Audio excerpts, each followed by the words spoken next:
The bond between the twins had created a force that makes them untouchable. No one in the physical or spiritual realm can harm them without their consent. But if you want to take back all that she took from you and all the bad things she did to you, you have to do that through the twin sister. You have to use her as the only tool for her own destruction. That was the exact words I told you. Yes, Otakabere. And then I planted the seed of hatred in her twin sister's heart. To use her to get to my enemy, Chikodili, to destroy her. And everything you said to me, I did the same. And you stood by me at every given step. And today, I, Toto, am the happiest of them all. Hey. I have everything I want. Hey, Odogu. All to myself. Hey.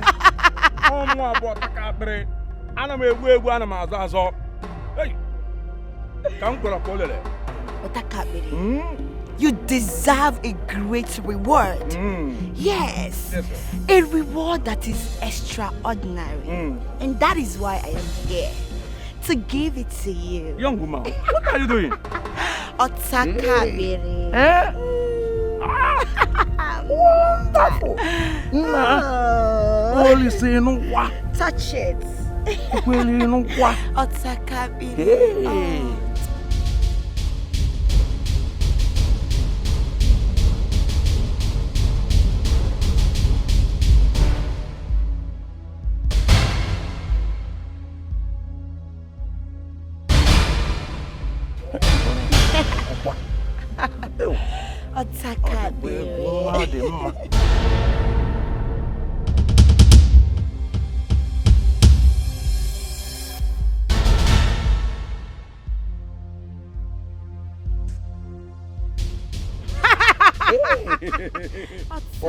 Soka. Hey, soka. Enjoy yourself. Why? Why did you choose to destroy us? Why did you choose to destroy me? What did we do to you? What have we done? Just tell me, what did we do? Make sure no give what came. What have I done? Look at her. One ni boy Eriegi pornos or carry on yours. Their sense of what she said. Onye teacher, a teacher. Bam! And onye teacher, there is no refund of money after teacherment. You can say Of that course, again. of course, you can join us. If Hey. you want. Otakabiri. Hey. Oh.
I have been deceived.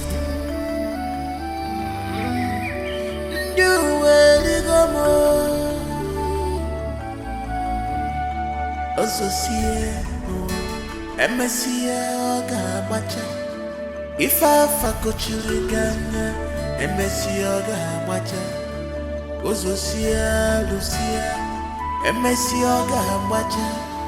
If I facochurigana, MSC, Gabacha.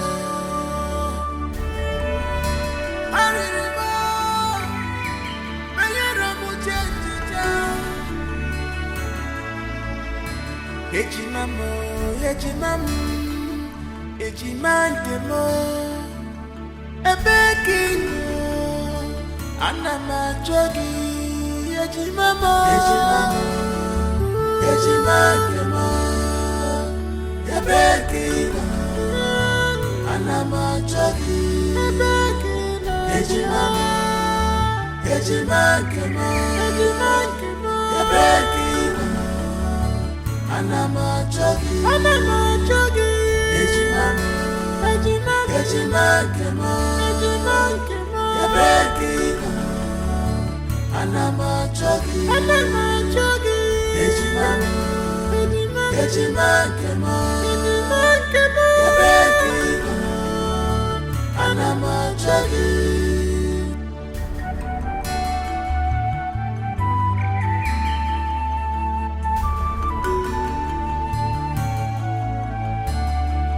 My eyes are clear, oh for munanya.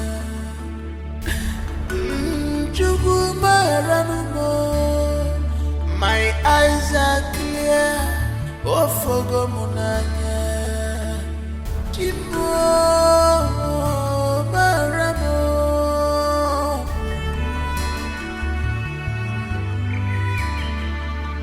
ebekino. Anama jogi, ejimamo, ejimantemo, ebekino. Anama jogi, ejimamo, ejimantemo, ebekino. Anama jogi, ejimamo, ejimantemo, ebekino. Anama jogi, ejimamo, ejimantemo, ebekino. Anama jogi.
I have been deceived.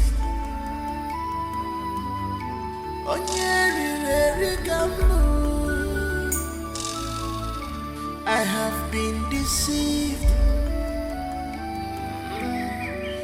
You will go Associate, MSCA, Gabacha.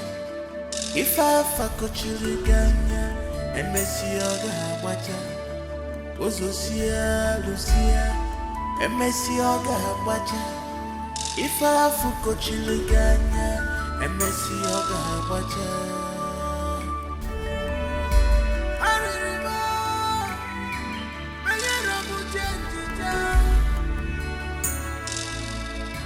Ejimandemo, ebekino, anama jogi, ejimandemo,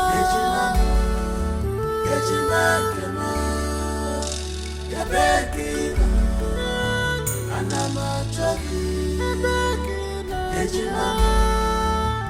ejimandemo, ebekino. Anama jogi, Ejima, Yabeki, Anama jogi, Ejima, Yabeki, Anama jogi.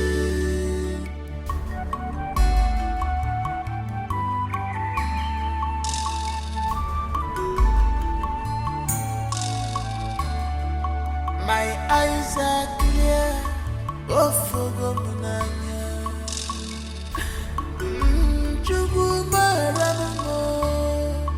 My eyes are clear, oh Fogomunanya.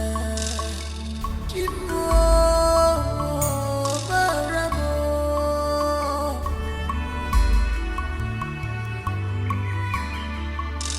a begging. Anama jogi, Ejimamo, Ejimamo, Yabeki, Anama jogi, Ejimamo, Yabeki, Anama jogi, Ejimamo, Yabeki. Anama jogi, Ejima,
was born, we take God in spoon. All of a sudden, this has fallen apart. Ona mwanya miri, Papa buzi onyara, Mama buzi onyara. Alile mwa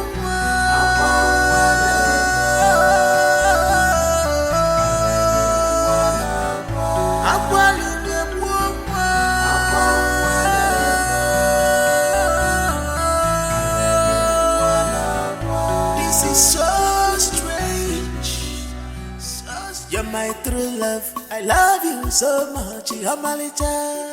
You are my heart and soul, my treasure, my today, tomorrow, my everything. This is true love, love on a soca sugar. Akuroyam miri mancha, true love. You are my heart and soul, my treasure, my today, tomorrow, my everything. What a sweet love. This is true love. Funny make a one day. Oh, love a sucker. You are my heart and soul, my treasure, my today, tomorrow, my everything. If I had to live my life again, I would find you sooner, so that I could love you longer, love you more. You are my heart and soul, my treasure, my today, tomorrow, my everything.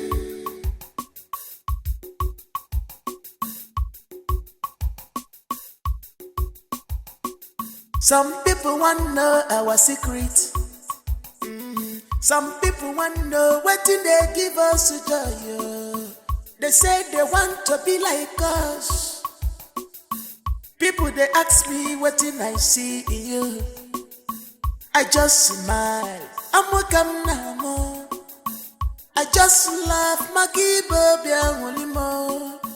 You are my everything. You're my true love. I love you so much, Yamalita. You are my heart and soul, my treasure, my today, tomorrow, my everything. This is true love, love on a soca sugar. Akuroyam miri mancha, true love. You are my heart and soul, my treasure, my today, tomorrow, my everything. What a sweet love. This is true love. Funny make a one day. Oh, love a sucker. You are my heart and soul, my treasure, my today, tomorrow, my everything. If I had to live my life again, I would find you sooner, so that I could love you longer, love you more. You are my heart and soul, my treasure, my today, tomorrow, my everything.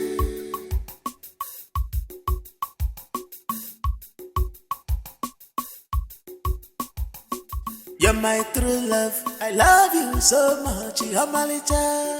You are my heart and soul, my treasure, my today, tomorrow, my everything. This is true love, love on a soca sugar.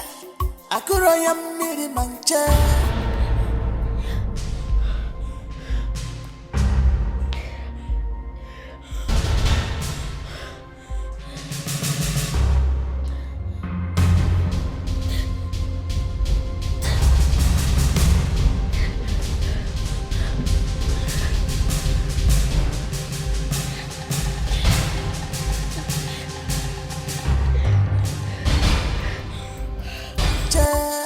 True love.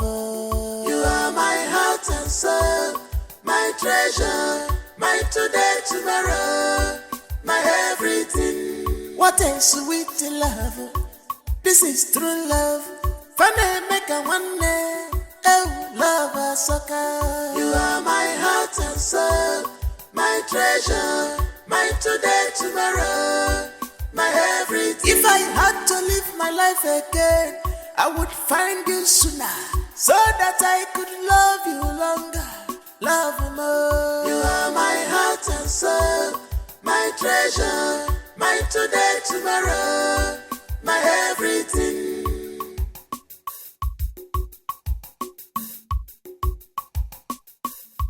You're my true love. I love you so much, Yamalita. You are my heart and soul, my treasure, my today, tomorrow, my everything. This is true love, love on a soca sugar.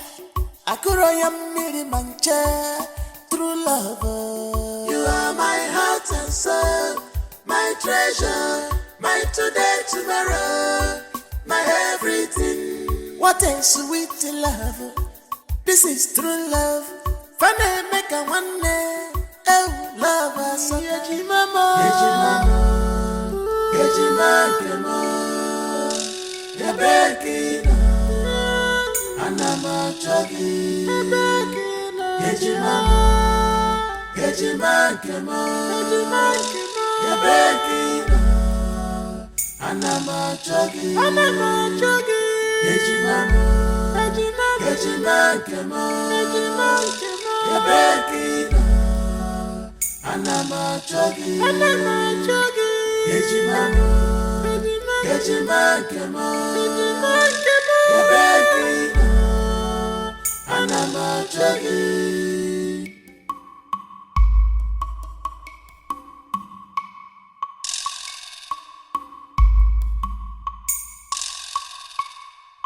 My eyes are clear, oh fogo munanya. Chugu maramumo. My eyes are clear, oh fogo munanya. Chimo maramo.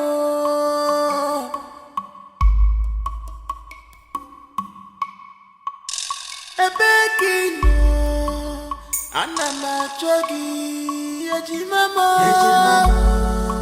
yeji mama, yabekina.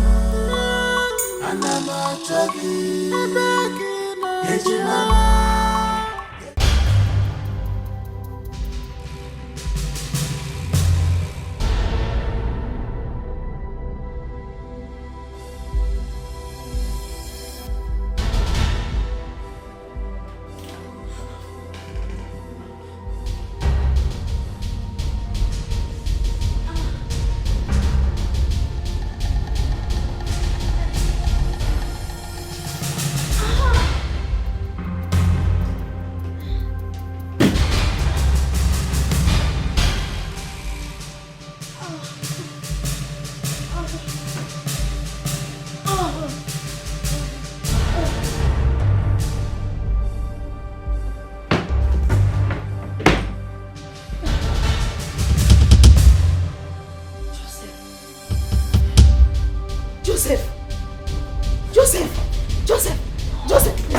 Please come back.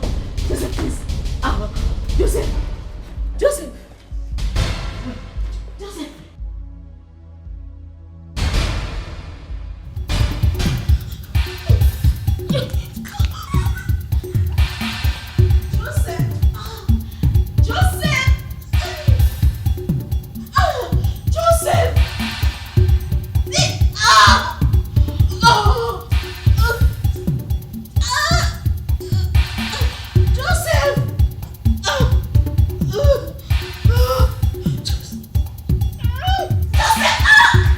Joseph. Joseph.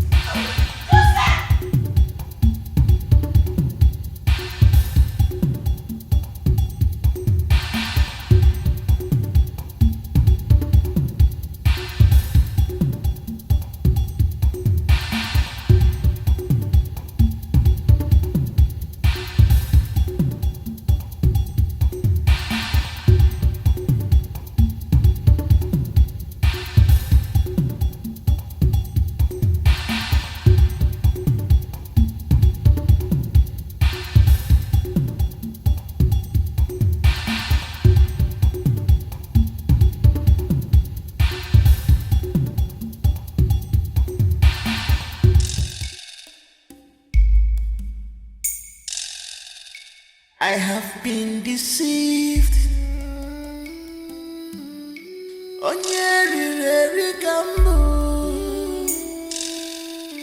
I have been deceived.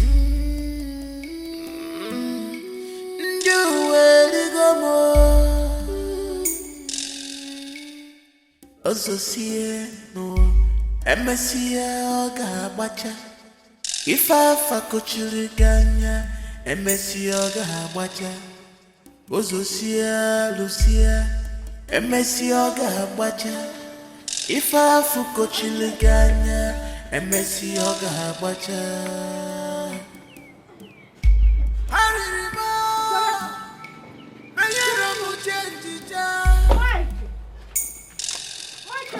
Mama, it's okay. Let her come in. Get Let in her there, come in first, Mama. Hold on. Get in there, man. Mama, look, go do call Bata Godi. Eh? Call Bataga. Chadang, Mama. No. Chadang, Emily.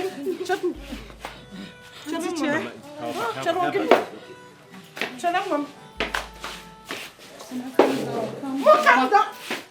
Calm down, Biko. Oh, get in there, man. You will explain to me when? Mama, What is calm happening? down. What is wrong with her? Sit down, I will explain everything to you. Sit down and do what? Chere, Mama. Chere. Hey!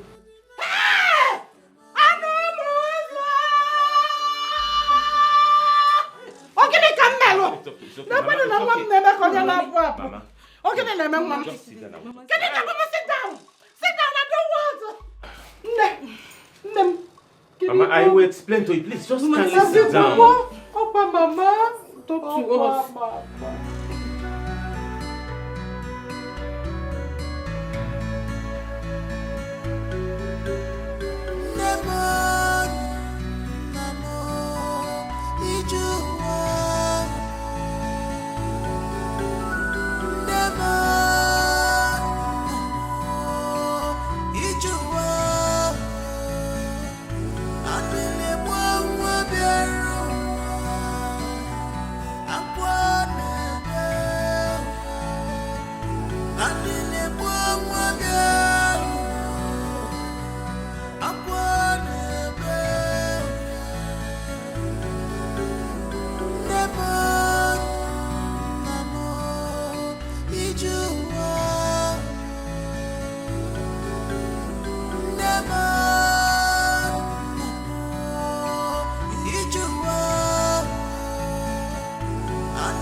Born, we take all this spoon. All of a sudden, this has fallen apart. On a wanya miri, Papa buzi onyara, Mama buzi onyara. Mama, I wouldn't say I was surprised though. Because a couple of times that I visited the house to see little Joseph, I knew something was fishy. Yes, I knew. But at a point, I paused to ponder and I asked myself, why will she believe a total stranger than her twin sister? Her own flesh and blood. Before she stopped talking, there was this name she always mentioned. And honey, do you remember the name? Toza Queen or something. Yes, the person she said deceived her into visiting a witch doctor that prepared the charm she used to manipulate her sister and the husband. Toza Queen! Hey! Hey, Shimiro. Nne, Usko. Una kontago. Oye meno. Otu aka mmiri si ba obi ugbo bulu dị be m.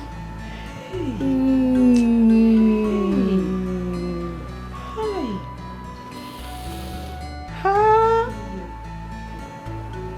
Michael. You said a friend of yours saw my chick called me running mad at a far land of where? Yes, Okoka to be precise. Okoka? A babe or Okoka? I don't know. So what? Do me this last favor. Okay. Oh, you will take me to Okoka.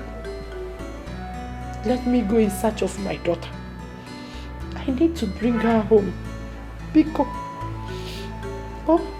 Mama, Okoka is far away in the city, and I don't know how you travel all the way to the city in search of one mad person. Mama, it's a heavy task. Oboro heavy task. Oboro heavy task for me. I will go. I believe I will see her. I believe that my daughter is still alive. Yes. I will not condemn it till I see her. Kanyamolua, I need to see my chicken. I need to bring her home.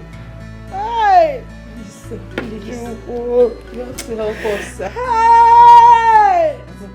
Mama, don't cry, please. Shiba condemn Obonyega condemn no more. Okwana kasimo bio.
Spoon, we take God's spoon.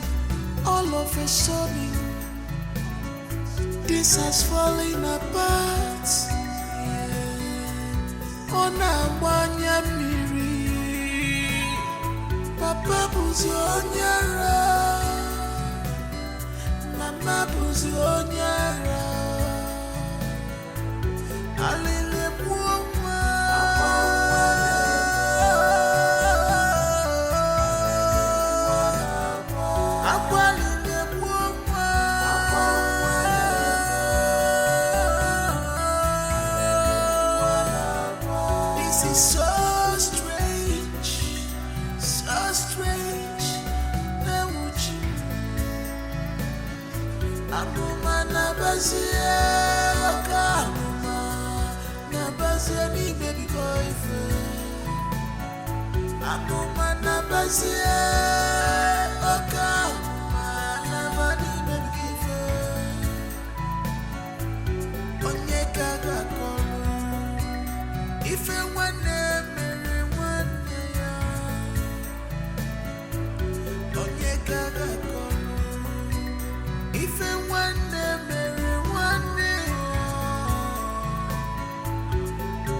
You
He was born with a golden spoon.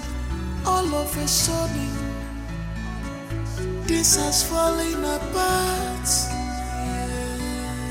On a wanya miri, Papa buzi onyara, Mama buzi onyara.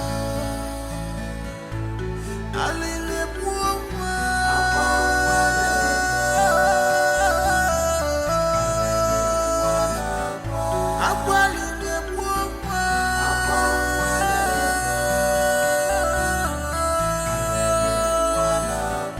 This is so strange, so strange. Anuma nabasia, kanuma nabasia ni baby boyfriend. Anuma nabasia, kanuma nabadi baby boyfriend. Onyeka gakolo, ife wane mere wane ya. Onyeka gakolo, ife wane mere wane ya. Nemo, namo, ijuwa. Nemo, ijuwa. Anile mwa beru, akwane beru. Anile mwa beru, akwane beru.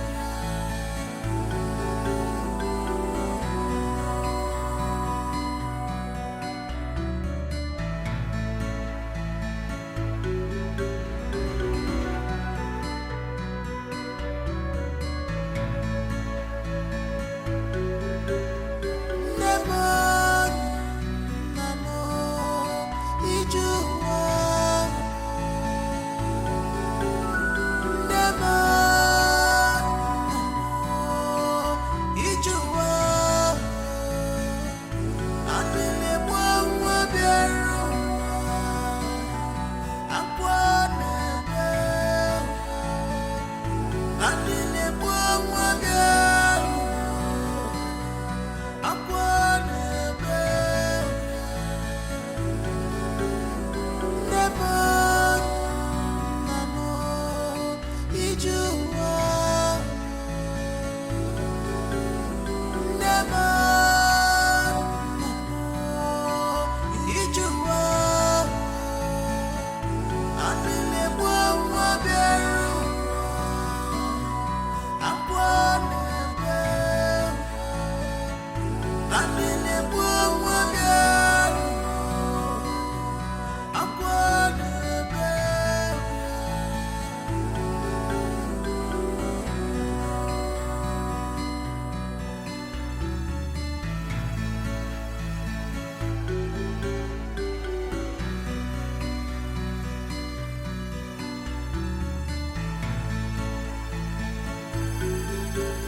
He was born with a golden spoon. All of a sudden, this has fallen apart. On a wanya miri, Papa buzi onyara, Mama buzi onyara. Alile muwa.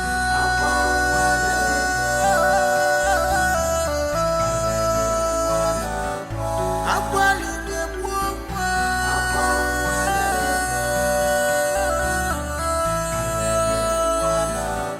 This is so strange, so strange. Amuma nabasie oka amuma nabasie ni baby boyfriend. Amuma nabasie oka amuma nabani baby boyfriend. Onyeka gakolo ife wane me wane Onyeka gakolo ife wane me wane Nemo Nemo Ijuwa Nemo Nemo Ijuwa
Says we battle not against flesh and blood, but against principalities, against powers, against rulers of darkness of this world, against spiritual wickedness in high places. Children of God, open your mouth and begin to pray.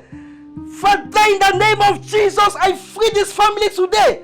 If I be a man of God, I declare your word. I declare healing on this family. In the name of Jesus. Free from your hold in the name of Jesus. I command every spirit of bondage. Lose in the name of Jesus. Be free in the name of Jesus. Be free in the name of Jesus. Whoever the Lord has set free is free indeed. I declare that you're free in the mighty name of Jesus. In Jesus' mighty name. Amen. Please open your eyes. While we were praying, the Holy Spirit revealed to me that there is something tied up somewhere. And when you have kichi, there is something tied up somewhere. And until that thing is released, they would remain in bondage. Pastor, he's in bondage. Hey! How is your word? How is your word? Pastor, this is what they say she confessed to before she stopped talking.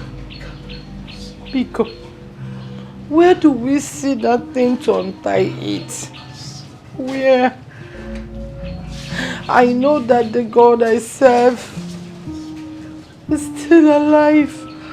Nothing impossible. Nothing at all is impossible to him. The Holy Spirit do not lie. He is not the author of confusion. There is nothing impossible in the sight of God. For he that maketh a way where there is no way will surely make a way for us today. For the ways of God is different from the ways of men. Thank you, Jesus. The Holy Spirit just revealed to me that the entire family, we must embark on a 1 month ceaseless fasting and prayer. And with faith, God will prove himself in this family. Amen.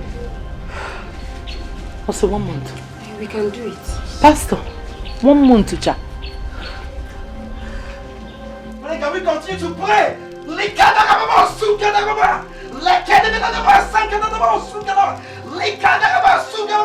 For you shall show mercy to whom you shall show mercy on.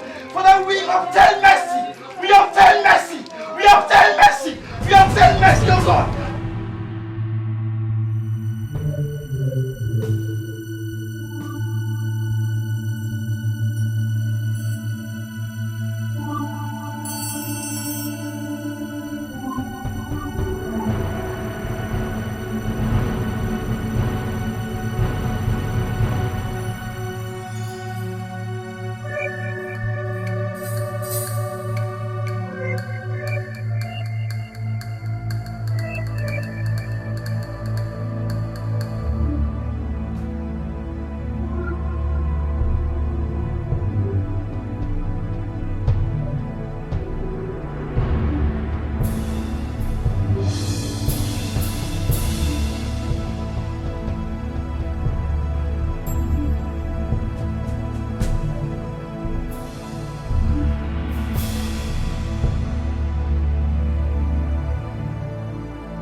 I have been deceived.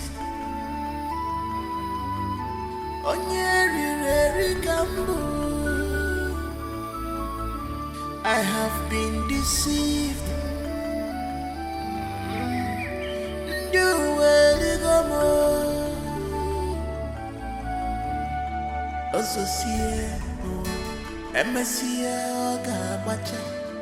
If I fakochiriganya, Emesioga Macha, Ozosia Lucia, Emesioga Macha. If I fakochiriganya, Emesioga Macha.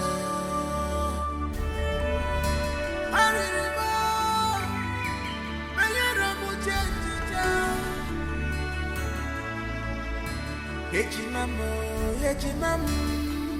Ejimandemo, Ebeki, Anama Jogi, Ejimamo, Ejimandemo, Ebeki, Anama Jogi, Oluwanya ludia, Oluwanya lumuya biano. Oluwanya ludia, Oluwanya lumuya biano.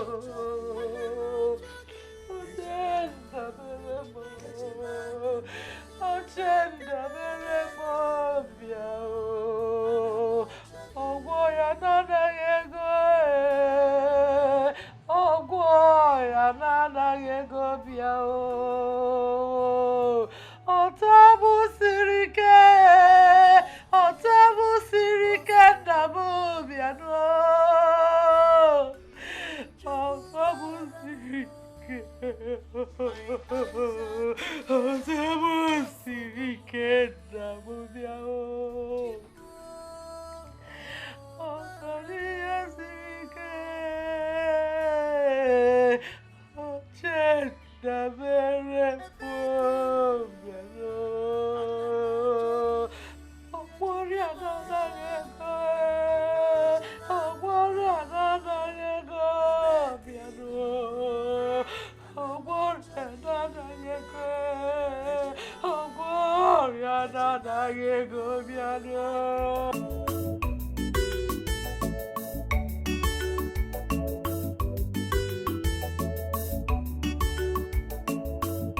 Greetings, young lady.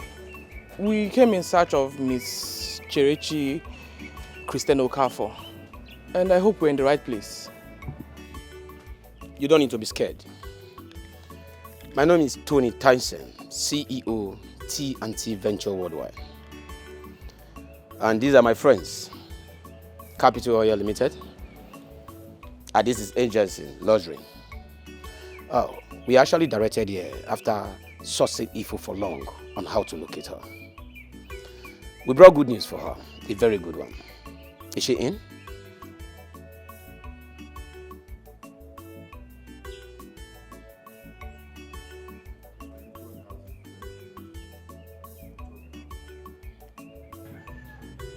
Can we see her?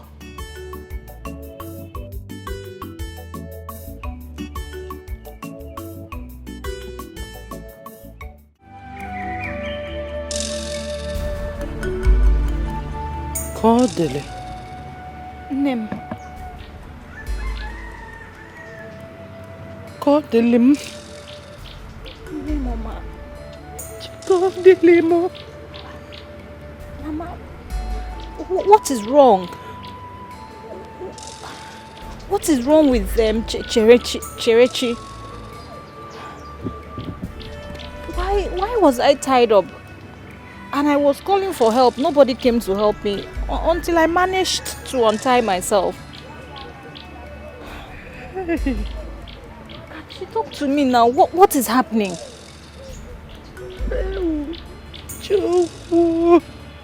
Mama, okay. What is it?